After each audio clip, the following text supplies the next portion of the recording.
Mumbai, more than 3,000 people were dying every year because they were crossing the railway tracks instead of using footbridges. Posters, announcements, awareness, everything was failing. People just ignored it. Sometimes it's not about building a bigger solution, it's about nudging human behavior. Welcome to Design Etc., a podcast by Payal. This is a place where we take big, sometimes scary sounding ideas and bring them down to earth. I'm your host, Payal Vaidya, and today we are diving into one of my favorite topics, design thinking.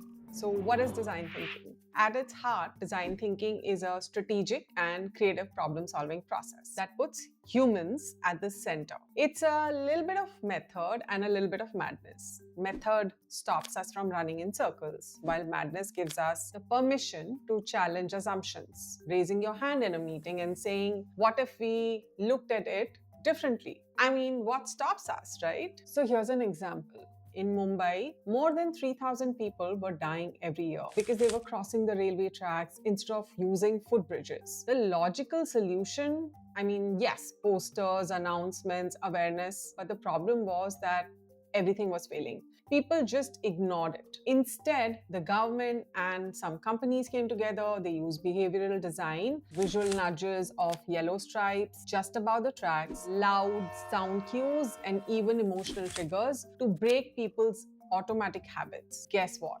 Fatalities dropped. Sometimes it's not about building a bigger solution, it's about nudging human behavior.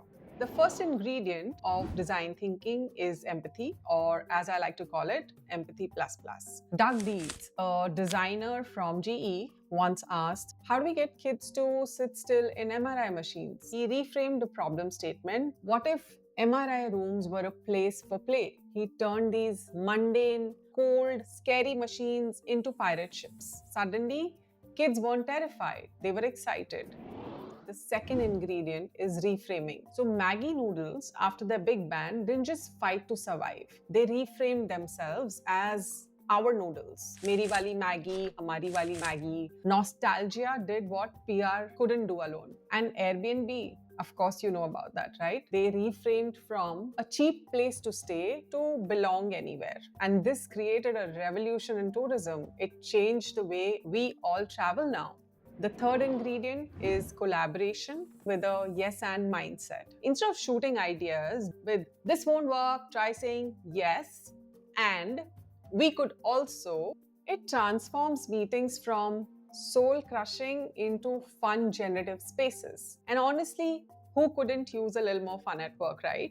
So here's the kicker. You don't need to be a designer or a CEO to use design thinking. You want smoother meetings? Apply empathy plus plus to see why people disengage. If your child refuses to eat vegetables, reframe broccoli as tiny trees that are going to give you strength. You want to tackle business problems? Collaborate and keep saying yes and. It's about scratching beyond the obvious and giving yourself permission to experiment. So next time you face a tricky challenge, try this mini recipe, empathy plus plus. Reframe the problem, collaborate with a yes and mindset. If this episode gave you a way to look at problems a little differently, or at least made you think about things in a different way, my work here is done. Do you practice design thinking at work or in life? I'd like to hear from you in the comment section. Remember, you have the permission to change the world. Start small, start today. Until next time, this is Payal signing off from Design Etc. Bye-bye.